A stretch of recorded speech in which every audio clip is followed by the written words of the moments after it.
हाटरे जाई बाटरे गड़ुछि रसिकिया मास्टर कारनामा। ढेंकानाल जिला कंकड़ाहाड़ ब्लॉक महाबिरोड़ थाना अंचल घागरामुंडा पंचायत अधीनस्थ सिंदूरमुंडी विद्या निकेतन नाम एक विद्यालय रही। उक्त विद्यालयर त्रिविदा मिश्र प्रधान शिक्षक भाव दायित्व निर्वाह करुछंती।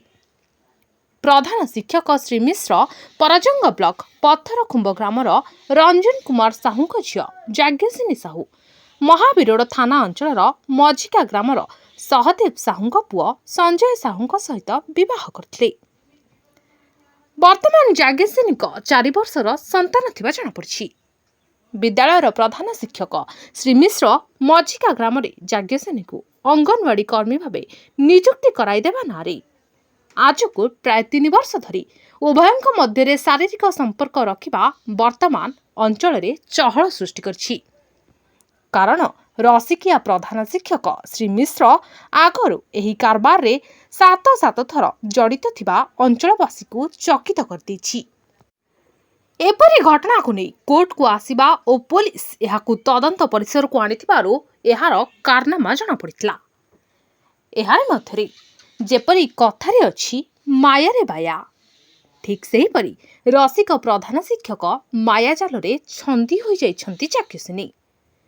उभयों मध्य शारीरिक संपर्क अति निबिड़ हो जिबारु बाध्य होई जाज्ञसिनी अनुगोल जिला पाल्लहड़ा निर्वाचन मंडली अंतर्गत खमार रे थिबा एक भड़ा घर नहीं रहुले।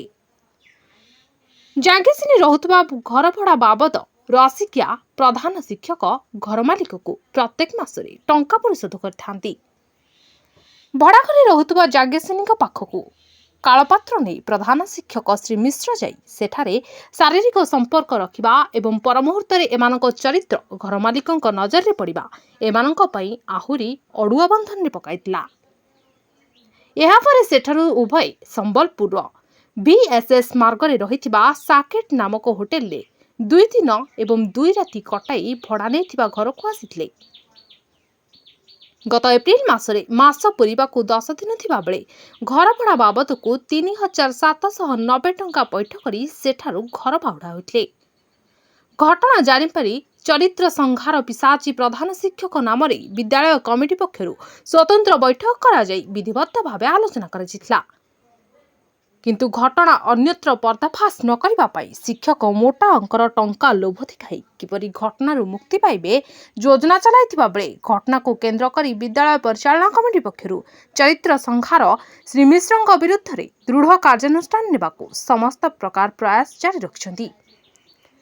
एही रसिकिया मास्टरଙ୍କ कारनामा घटना उपरे निज स्त्री जानि नथिबारु शारीरिक संपर्क घटना ओ होटेल जिबा एहा मिथ्या बोली एड़ाई दैछंती।